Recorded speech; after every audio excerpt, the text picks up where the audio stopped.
Mithridates VI was king of Pontus. He spent decades poisoning himself.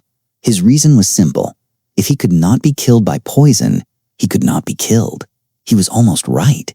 He created what ancient sources called the universal antidote, a compound of 65 ingredients taken daily as armor against assassination. He tested it on prisoners. He tested it on himself. The compound worked. When his enemies finally caught up with him, they used poison. It did not work. When Mithridates tried to poison himself at the end, it did not work either.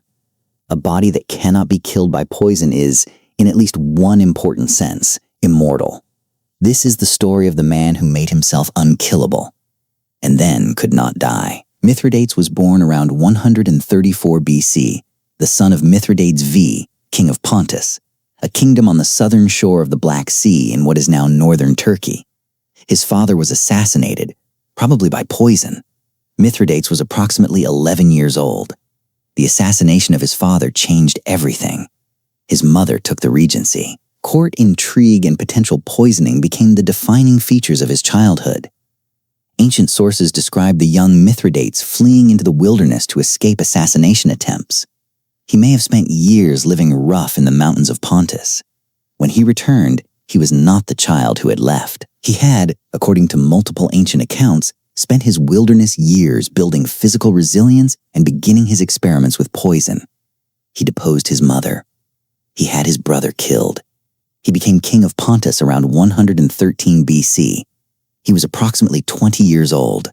The project that would define his life had already begun. Mithridates was building immunity to poison through systematic daily exposure, what we now call Mithridatism. He was also building an antidote.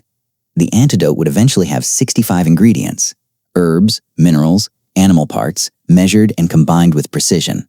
This was not folk medicine. Mithridates employed court physicians and toxicologists. He read everything available on poisons and their treatments. He accumulated pharmaceutical knowledge the way other kings accumulated territory. He tested compounds on condemned criminals, observing effects and refining formulas. This was organized experimental pharmacology. Mithridates also built himself into a physical specimen. Ancient sources describe him as extraordinarily large, remarkably strong, and capable of feats of endurance. He could reportedly ride 120 kilometers in a day. He ran his kingdom and ran his experiments simultaneously, and he was good at both. Pontus under Mithridates expanded dramatically. He extended his kingdom around the Black Sea, absorbing neighboring territories, building alliances, recruiting an army. He was creating a power base capable of confronting Rome. Rome at this point controlled most of the Mediterranean. Mithridates thought he could change that. The First Mithridatic War began in 88 BC. Mithridates invaded the Roman province of Asia. He then ordered what became known as the Asiatic Vespers. On a single day, by his order, approximately 80,000 Roman and Italian citizens living in Asia were killed by the local population. This established what kind of war it was going to be. The Roman general Sulla arrived to deal with Mithridates. Sulla was competent and brutal. The war went badly for Mithridates. By 85 BC, they had reached a peace settlement. Mithridates gave up his conquests and paid an indemnity. He returned to Pontus. He was not finished. The Second Mithridatic War was short and inconclusive. The Third Mithridatic War, beginning in 73 BC, was the decisive one. Mithridates attacked again. Rome sent Lucullus. Lucullus was a brilliant general who pushed Mithridates steadily back, defeating him repeatedly, destroying his armies, forcing him to flee his own kingdom. Mithridates fled to the court of his son-in-law, Tigranes of Armenia. He spent years there as a guest, trying to rebuild his position, watching Lucullus dismantle what he had built. Lucullus eventually invaded Armenia too, pushing Tigranes back. Mithridates kept moving. Rome then replaced Lucullus with Pompey. Gnaeus Pompeius Magnus, who would later become one of the most powerful men in the Roman world. Pompey was given the Eastern Command in 66 BC with effectively unlimited resources. He was Rome's solution to the problem Lucullus had not quite solved. Pompey defeated Mithridates in 66 BC in a night engagement near the Euphrates. Mithridates escaped again. He was now in his late 60s and had been fighting Rome for more than 20 years. He escaped to the Crimea, to the kingdom of Bosporus, which he controlled through his son Machares. Machares had been cooperating with Rome. Mithridates had him killed. He then tried to rebuild, recruiting soldiers, planning a new campaign. His plan was audacious: march an army through the Caucasus, around the Black Sea, through the Balkans, and invade Italy from the north. Hannibal had crossed the Alps. Mithridates would do something comparable.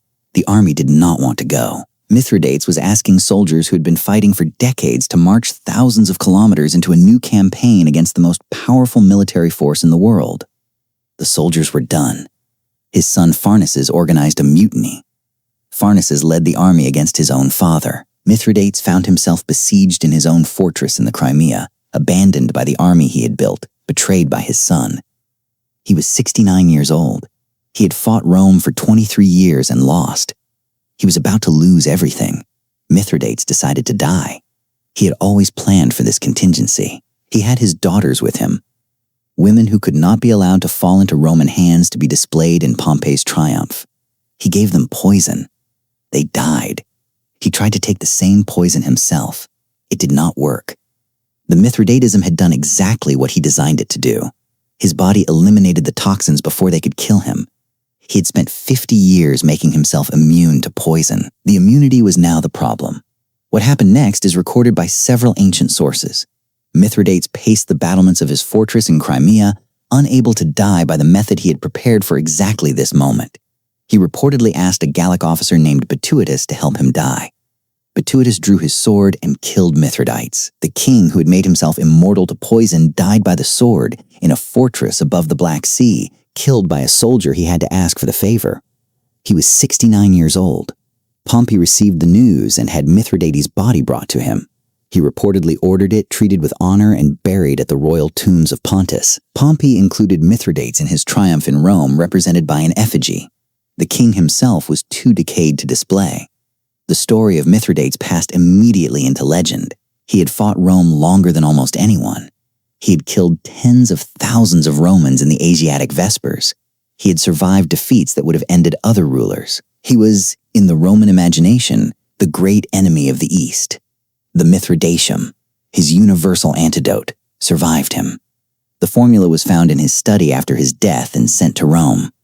Pompey had it translated into Latin. The compound became one of the most sought-after medicines in the ancient world, used for centuries by Roman emperors, medieval kings, and early modern rulers. The Mithridatism in various forms remained in use for over 1,500 years.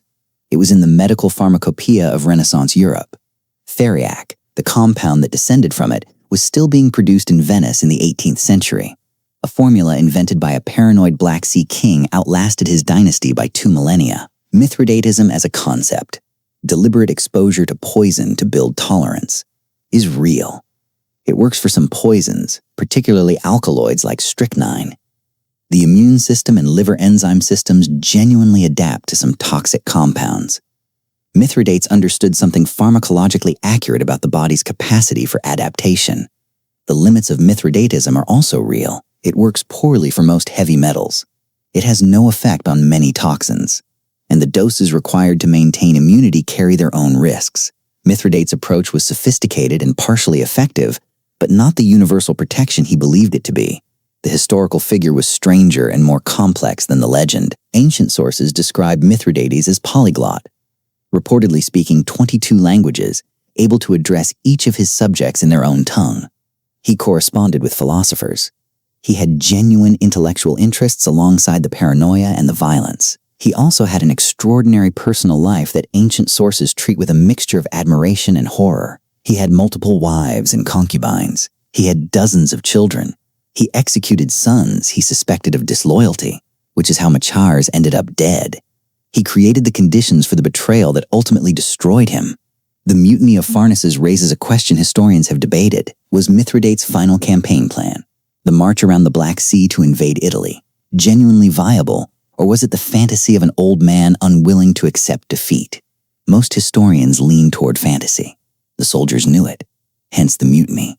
Pharnaces surrendered to Pompey and was allowed to rule Bosporus as a Roman client king. He later tried to take advantage of Rome's civil wars to expand his territory, which led to his defeat by Julius Caesar in 47 BC, the battle after which Caesar reportedly said Veni Vidi Vici, I came, I saw, I conquered.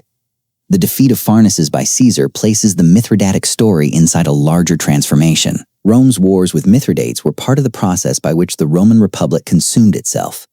Massive wars requiring massive commanders requiring massive personal power. Sulla, Lucullus, and Pompey each built their careers partly on fighting Mithridates. Each of those commanders gained resources, prestige, and military experience from the Eastern Wars. The demand for men who could fight Mithridates was one of the forces that produced the warlord politics of the late Republic. In a strange way, Mithridates helped create the conditions that destroyed the Republic he was trying to resist. Mithridates is sometimes described as the last great king of the Hellenistic world. A monarch in the tradition of Alexander's successors, ruling a culturally Greek kingdom on the margins of the Mediterranean, trying to resist the Roman expansion that was absorbing everything around him. He almost succeeded. Nobody else came close. The pharmaceutical legacy is the most durable part of his story. The concept of Mithridatism entered every European language as the word for deliberate immunization against poison. His antidote formula was one of the most widely reproduced medical texts in the ancient and medieval world. A paranoid king's personal research project became foundational medical knowledge. The irony at the center of the story is this: Mithridates' great achievement, the poison immunity, was designed to let him live. It worked. It kept him alive through decades of war and attempts on his life. And then at the moment he chose to die, it worked against him. The protection he had built became the cage he could not escape. He had designed a body that would resist death by poison. He had not designed a death he could choose. When the time came, the mechanism failed at exactly the wrong moment. He had to ask for help to end a life he had spent 50 years armoring. The armor held. Mithridates VI of Pontus fought Rome for 23 years, created a pharmaceutical legacy that lasted 2,000 years, made his body immune to poison, and then had to ask a soldier to kill him because he could not die any other way. He was, by almost any measure, one of the most extraordinary and exhausting human beings who ever lived.